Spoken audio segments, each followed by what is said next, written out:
नमस्कार, मैं हूं रत्नाकर त्रिपाठी। अनादि टीवी के इस कार्यक्रम में आज हम चर्चा करेंगे छत्तीसगढ़ की सियासत की। वहां कुछ नए घटनाक्रम हुए हैं। मरवाही उपचुनाव में लगे तगड़े झटके के बाद छत्तीसगढ़ में जेसीसी-जे यानी कि दिवंगत अजीत जोगी की पार्टी में नए सिरे से अंगड़ाई ली है। अजीत जोगी के निधन के बाद खाली राष्ट्रीय अध्यक्ष के पद पर रेणु जोगी, जो उनकी पत्नी हैं, उनकी ताजपोशी हुई। रेणु जोगी जनता कांग्रेस की राष्ट्रीय अध्यक्ष बनाई गई हैं। इसके साथ पार्टी की राष्ट्रीय कार्यकारिणी का पुनर्गठन किया जा रहा है। जोगी कांग्रेस में वैचारिक शुद्धिकरण का अभियान चलाया जाएगा। वहीं मरवाही उपचुनाव में पार्टी से बगावत करने वाले विधायकों के खिलाफ निंदा प्रस्ताव पारित किया गया है। ऐसा माना जा रहा है कि आने वाले समय में पार्टी इनके खिलाफ यानी देवव्रत सिंह और प्रमोद शर्मा के खिलाफ अनुशासनात्मक कार्रवाई कर सकती है। कहा गया है कि अब पार्टी में सत्ता लोभियों की कोई जगह नहीं है। जेसीसी-जे 9 दिसंबर यानी शहीद वीर नारायण जयंती से वृहद मोबाइल पर आधारित सदस्यता अभियान चालू करने जा रही है, जिसमें 90 दिनों में 1,11,111 सक्रिय वॉलंटियर्स को पूर्णकालिक काडर में लाने का लक्ष्य रखा गया है। पार्टी के पुराने मोर्चा संगठनों की जगह अजीत जोगी किसान, अजीत जोगी महिला, अजीत जोगी युवा, अजीत जोगी छात्र और अजीत जोगी श्रमिक लेंगे। यानी कि छत्तीसगढ़ के लोगों में दिवंगत अजीत जोगी के प्रति जो सहानुभूति रही, जोगी परिवार उसे भुनाने की पूरी तैयारी में है। बिरगांव, जामुल, भिलाई, रिसाली और चरोंदा में होने जा रहे नगरीय चुनाव में पार्टी अपनी ताकत दिखाने की कोशिश करेगी। तो कुल मिलाकर सबसे पहले बात करेंगे जेसीसी-जे के प्रवक्ता से, जो हमारे साथ जुड़ गए, नायक जी। नायक जी, स्वागत है आपका कार्यक्रम में। जी भगवानू नायक जी, आज जो घटनाक्रम हुआ है, रेणु जोगी जी को आपकी पार्टी का अध्यक्ष बना दिया गया है, इसके बाद एक बहुत महत्वपूर्ण सवाल ये उठता है कि पार्टी ने मरवाही सीट पर हार के कारणों की आज कोई समीक्षा की और उस दिशा में कोई कदम उठाया है कि नहीं? आदरणीय, आप ये कैसे कह रहे हैं कि मरवाही चुनाव में हम हार गए? हमें तो चुनाव लड़ने ही नहीं दिया गया। चुनाव के मैदान में तो हम थे ही नहीं। लेकिन आपने जिस तरीके भाजपा को समर्थन दिया था नायक जी, वो भी तो हार गई। आपकी पार्टी ने ओपन सपोर्ट किया था, पैम्पलेट बंटवाए थे उनके पक्ष में। अमित जोगी ने कहा था कि भाजपा को वोट देगी जनता वहां की।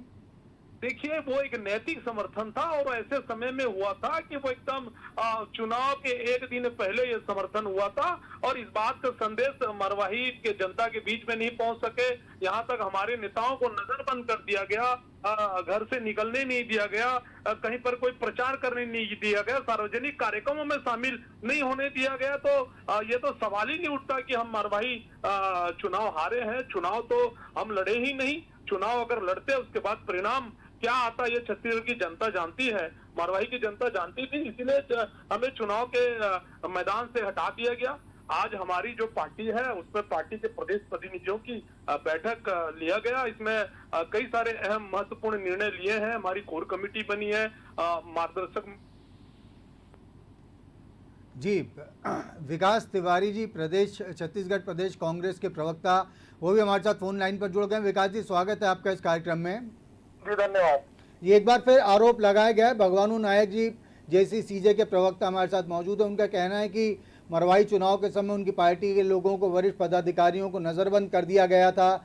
उनकी पार्टी को चुनाव लड़ने भी नहीं दिया गया। अब जबकि आपकी पार्टी के ध्रुव इस सीट से चुनाव जीत चुके हैं, इन आरोपों पर आपकी क्या प्रतिक्रिया है? देखिए, ये भारतीय जनता पार्टी और राष्ट्रीय स्वयंसेवक संघ के जो बी टीम है, अब वो हार चुके हैं तो दुनिया भर की बातें वो कर रहे हैं। ये अब निराधार हो चुका है। अभी जो विषय यहाँ पर आया कि जेसीसी-जे का पुनर्गठन हुआ है और श्रीमती रेणु जोगी जी को प्रदेश अध्यक्ष बनाया गया है, तो मैं उनको शुभकामनाएं देता हूँ। और भाजपा और इनका जो जेसीसी-जे का खुले, जो पहले दबे छुपे गठबंधन, तब खुल के मरवाही के सामने आकर जनता इनको नकार चुकी है। अभी भगवानू नायक जी ये कह रहे थे कि हमें चुनाव लड़ने नहीं दिया गया।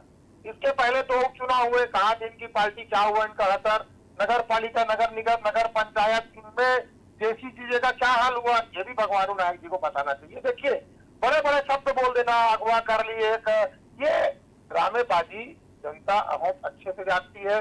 आज जो 15 साल से जोगी जी का और भाजपा का जो संबंध था, गठजोड़ था, रमन सिंह और उनका जो मितान बने हुए थे, और उसका खामियाजा जनता को भुगतना पड़ रहा था। जी जी। तो आज मारवाही एक हारने के बाद उससे पहले का भी चुनाव बताना चाहिए। लोकतंत्र में नतीजा सामने रहता है और कांग्रेस पार्टी चुनाव जीती है, और जो भी इनका गठन हुआ उनका अंदरूनी मामले में रेणु जोगी जी को शुभकामनाएं प्रेषित करता हूं। आपने शुभकामनाएं दी है, निश्चित रूप से बड़ी सद्भावना का प्रतीक है, लेकिन एक बात ये भी उठती है कि जो पुनर्गठन हुआ है उसके केंद्र में इस बात का खास तौर से ध्यान रखा गया है कि कांग्रेस के साथ जो इस पार्टी का एक जो राजनीतिक विद्वेष वाला जो मामला चल रहा है, कांग्रेस पर हमला करने के हिसाब से इस नए पुनर्गठन को देखा जा रहा है। रेणु जोगी के नेतृत्व को आप अपनी पार्टी के लिए राज्य में क्या किसी चुनौती के रूप में देख रहे हैं? देखिए मैं वो बहुत भद्र महिला है, मैं उनको सम्मान करता हूं और उनको शुभकामनाएं प्रेषित करता हूं। कांग्रेस पार्टी के लिए चुनौती है, जनता को जो किए वादे हैं उनको पूरा करना है, वो पूरा कर भी रहे हैं। चुनौती भारतीय जनता पार्टी और जेसीसी लिए तो है ही नहीं है। अगर वो चुनौती रहते तो मारवाही चुनाव में दोनों के गठबंधन होने के बाद इस बुरी कदर से वो चुनाव नहीं हारते।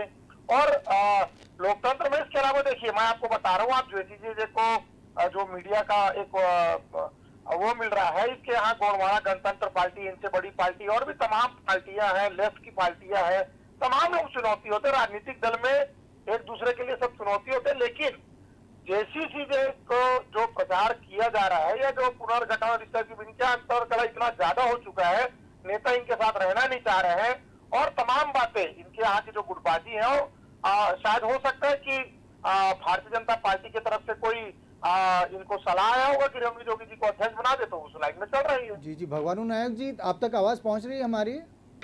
हाँ मैं सुन रहा हूँ। जी जी नायक जी, अभी कांग्रेस के प्रवक्ता को सुना। इसके अलावा एक बड़ा महत्वपूर्ण प्रश्न यहाँ पर उठता है कि जो ये माना जा रहा है कि आपकी पार्टी जेसीसीजे के 2 विधायक जिन्होंने खुलकर कांग्रेस का समर्थन किया था उपचुनाव के दौरान, प्रमोद शर्मा और देवव्रत सिंह, जिनके लिए भी कहा जा रहा है कि वो कांग्रेस में किसी भी तरीके से शामिल हो सकते हैं, तो ऐसे इन विधायकों के खिलाफ ये चर्चा भी चल रही है कि अमित जोगी जी, आपकी जो नई नेतृत्व है रेणु जोगी जी, वो कोई कार्रवाई करने जा रहे हैं। तो इससे क्या पार्टी की स्थिति और कमजोर हो नहीं होगी 2 विधायकों पर अगर कार्रवाई हो गई तो?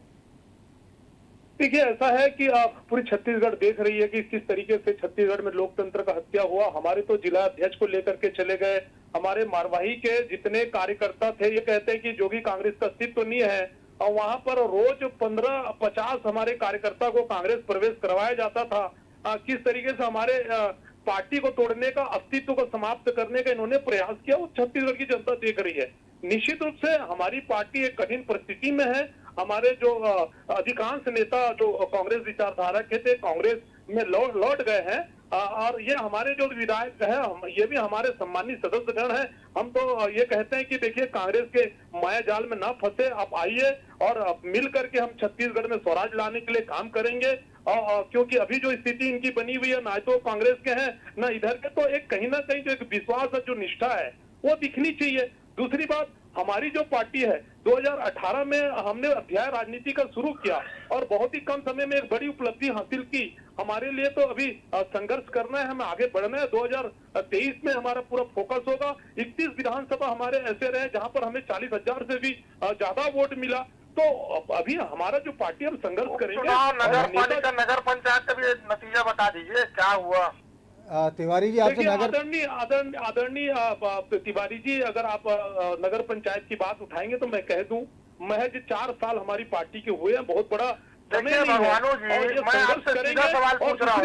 अगर आप हमारी पार्टी पर सवाल उठाएंगे तिवारी जी, तो पूरे देश में देखिए छत्तीसगढ़ को अगर छोड़ दिया जाए तो कांग्रेस पार्टी की क्या हाल है, ये आप नायक जी,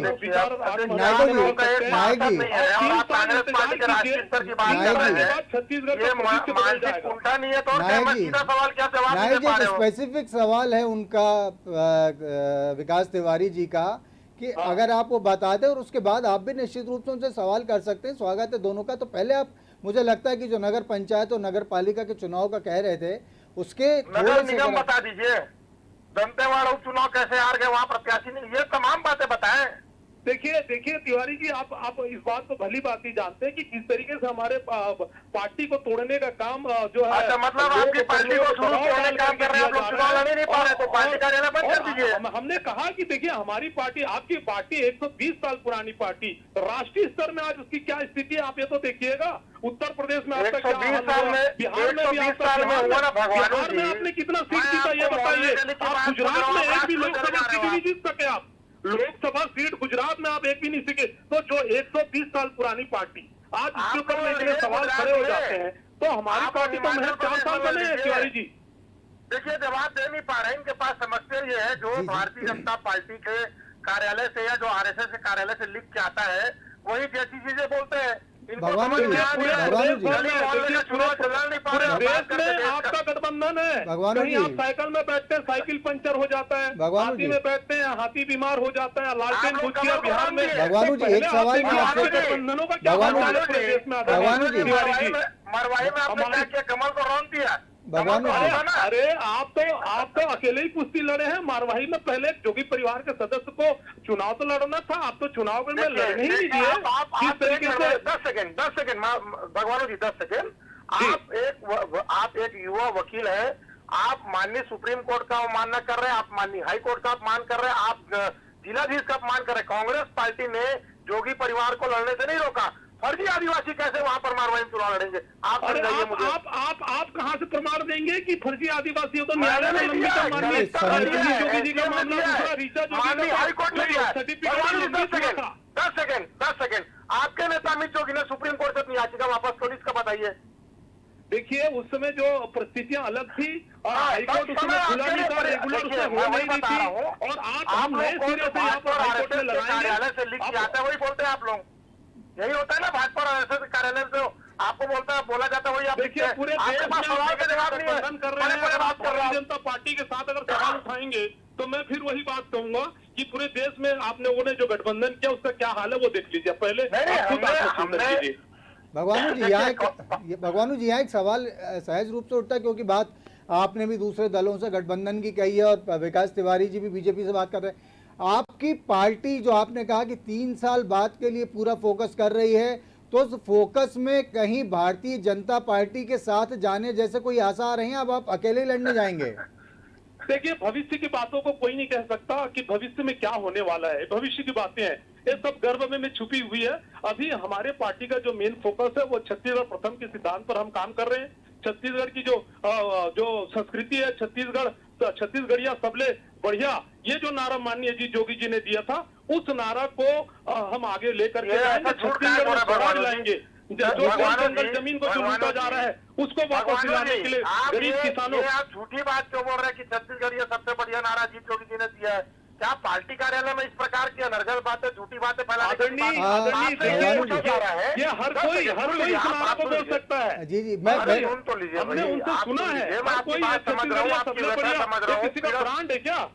जी, सुनिए मेरी बात सुनिए। हाँ, विकास जी को यहाँ पर ये है, सीधा सवाल ये है कि विचारधारा अलग अलग है। कांग्रेस पार्टी ने कभी भाजपा से गठबंधन नहीं किया।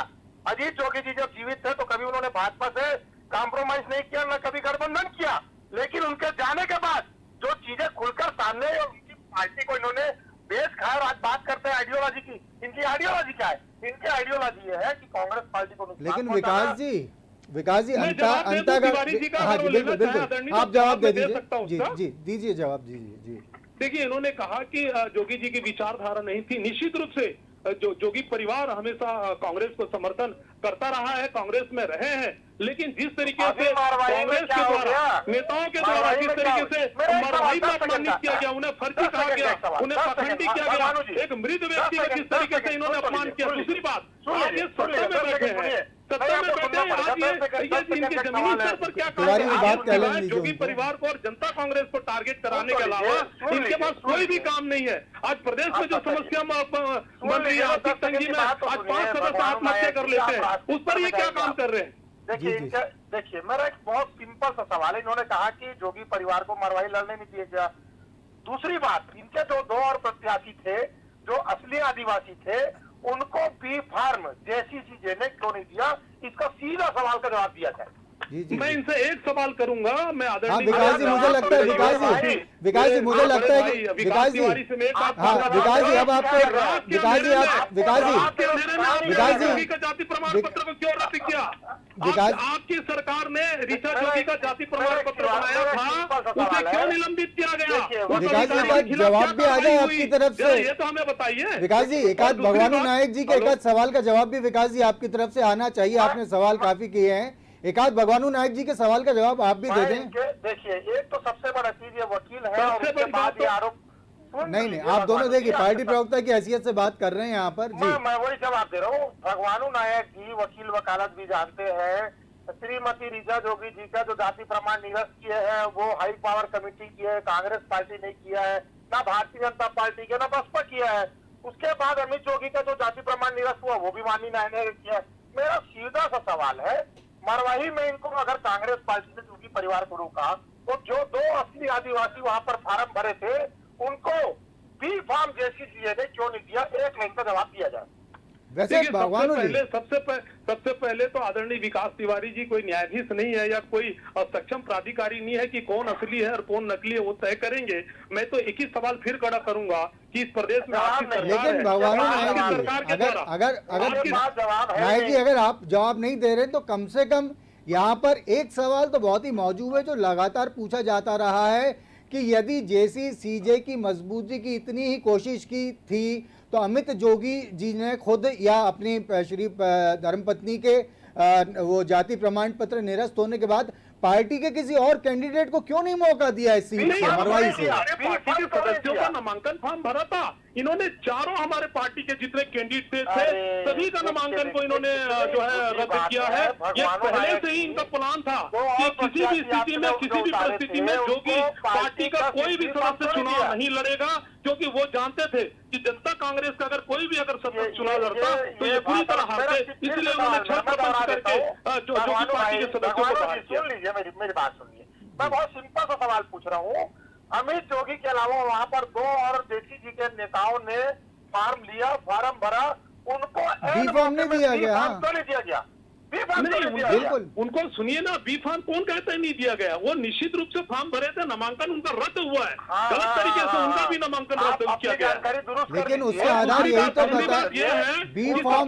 मैं आपसे सवाल पूछता हूँ कि आपकी सरकार के द्वारा श्रीमती ऋचा जोगी का जाति प्रमाण पत्र बनाया जाता है, अभी आप किस तरीके से गलत तरीके से भगवानू जी अभी आप सलाह दे रहे थे कि कोई जज ना बने, कोई सर्टिफिकेट ना दे, फिर आप भी तो जज की तरह ही बात कर रहे हैं ना कि वो आपकी सरकार ने गलत तरीके से निरस्त करवा दिया। अभी आपने कहा कि विकास तिवारी जी को जज नहीं बनना चाहिए, तो अपन इस बात को भी कैसे जस्टिफाई कर सकते हैं कि अगर हम कह रहे हैं कि उनका सर्टिफिकेट गलत तरीके से निरस्त किया गया तो हम ही सही हैं? थोड़ा यहाँ पर भी मेरा ये पूछना है, जैसे अमित जोगी या ऋचा जोगी का फार्म निरस्त हो गया तो जेसीसी के तो और अन्य उम्मीदवार थे, उनको पार्टी का सिंबल और बी फार्म तो नहीं दिया गया? ये सवाल मैं पूछना चाहता हूँ, जवाब दे नहीं रही है।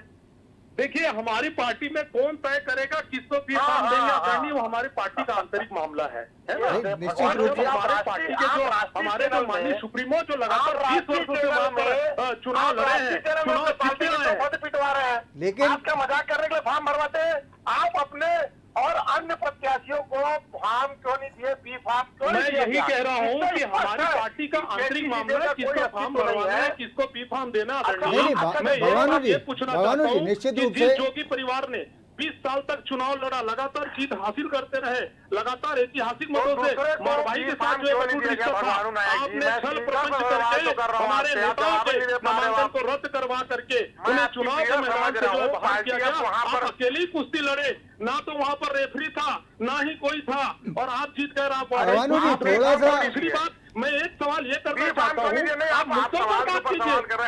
जोगी पार्टी और जोगी परिवार, इसके अलावा उससे भी बाहर निकली आदरणीय तिवारी जी, प्रदेश में बहुत सारी समस्याएं, उस पर थोड़ा बात करें, उस पर थोड़ा डिबेट करें। नहीं निश्चित भगवानू जी, अभी विकास तिवारी जी ने तो ये तक कहा था कि अब क्योंकि आपकी पार्टी से बड़ी तो वहाँ पर जीजीपी हो चुकी है, इसलिए उन्होंने प्रकारांतर से की बात कही थी कि अब आपकी पार्टी जेसीसीजे का वहाँ पर एज सच कोई अस्तित्व नहीं रह गया, बहुत कमज़ोर स्थिति पहुँच गई। लेकिन यहाँ मैं एक सवाल भगवानू जी आपसे और करना चाहूँगा।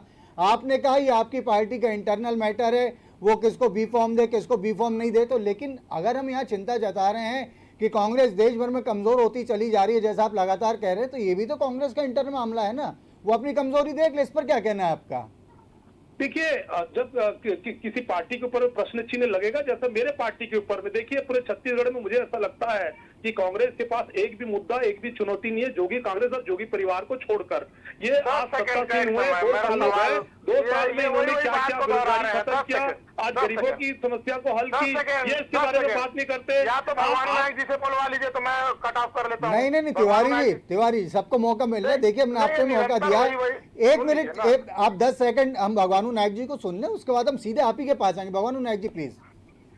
देखिए, मेरा यही कहना है, मेरे प्रिय मित्र है विकास तिवारी जी, कांग्रेस के प्रखर प्रवक्ता है, मैं ये कहता हूं कि कभी मुद्दों में हम बात कर लें। आज जोगी परिवार और जनता कांग्रेस से थोड़ा ऊपर उठिए। अगर आपकी 120 साल पुरानी पार्टी जो 15 साल आज वो बाहर रह सकती है, सरकार से बाहर, तो हमारे तो महज आज 4 साल हुए और 2018 में हमने तो राजनीति का अध्याय शुरू किया। आदरणीय जी विकास जी, 2018 में इतनी बड़ी महारत और उपलब्धि हासिल की है। अब मुझे लगता है विकास जी को 2023 में जो है पूरा राजनीति छत्तीसगढ़ का प्रदेश से पूरा बदला हुआ। मुझे लगता है विकास जी को भगवानू जी बोलने का मौका। जी विकास जी आप बोलिए।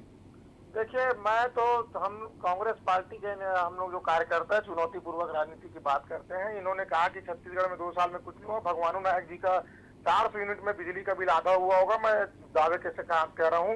इनको 3 बार समर्थन मूल्य मिल जाएगा। अगर ये किसान होंगे तो इनका कर्जा भी माफ हुआ होगा। तमाम जो सुविधाएं, 35 किलो चावल भी भगवानू नायक जी ले रहे हैं, नहीं ले रहे होंगे तो उनका राशन कार्ड बनाने की जवाबदारी हमारी है। ठीक है विकास तिवारी, एक सवाल और उठता है यहाँ पर। देवव्रत सिंह और प्रमोद शर्मा, क्या कांग्रेस इनकी अपने यहाँ एंट्री कराने जा रही? कि उन दोनों ने कहा है कि हमारी शीर्ष नेतृत्व की बात हो चुकी थी, लेकिन राज्य कांग्रेस के नेता हमें कांग्रेस में शामिल होने नहीं दे रहे, तो क्या दिक्कत है इसमें? या पार्टी अनिच्छुक है या आप लोग इनकी एंट्री करवाएंगे वहां पर देर सवेर? देखिए, कांग्रेस पार्टी एक विचारधारावादी पार्टी है, जो नेहरू गांधी परिवार के विचारधारा को, सिद्धांतों को मानने वाले लोग हैं। कांग्रेस पार्टी में उनका स्वागत रहता है, लेकिन कांग्रेस पार्टी किसी को घर बुला के या दिया फूल जला के उनको पार्टी में स्वागत नहीं कराती। इन्होंने जो कहा, प्रमोद शर्मा जी, आप देवव्रत सिंह जी की बात, आप जो उन्होंने स्टेटमेंट दिया था कि स्वर्गीय अजीत जोगी चाहते थे कि पार्टी का विलय कांग्रेस में हो जाए, और भगवानू नायक जी बोलते हैं कि कांग्रेस पार्टी का अस्तित्व खत्म हो गया। तो कांग्रेस पार्टी का विलय जेसीसी का विलय आरएसएस में क्यों नहीं करवा लिए, भाजपा में क्यों नहीं करवा लिए? विषय यहाँ पर यह है कि इनके पास अभी कोई मुद्दा बचा नहीं है, नेता बचे नहीं है।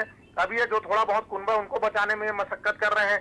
मेरा एक बहुत नम्र निवेदन है, राजनीति को स्वच्छंद रूप से किया जाए, आरोप प्रत्यारोप बिल्कुल लगने चाहिए, लेकिन सवाल का जवाब ही आना चाहिए। गंभीर सवाल मेरा नहीं है। जो वहां पर के ध्रुव जीते हैं, सामान्य वो वहां पर के डॉक्टर थे, उसी प्रकार जो भाजपा के कैंडिडेट थे गंभीर सिंह, वो भी वहां पर डॉक्टरी किए हुए थे। अब यहाँ पर प्रश्न ये आता है, जब इनको मालूम था कि इनका जाति प्रमाण पत्र निरस्त होने वाला है या हो चुका है, तो वहां पर अन्य कैंडिडेट क्यों नहीं उतारा गया?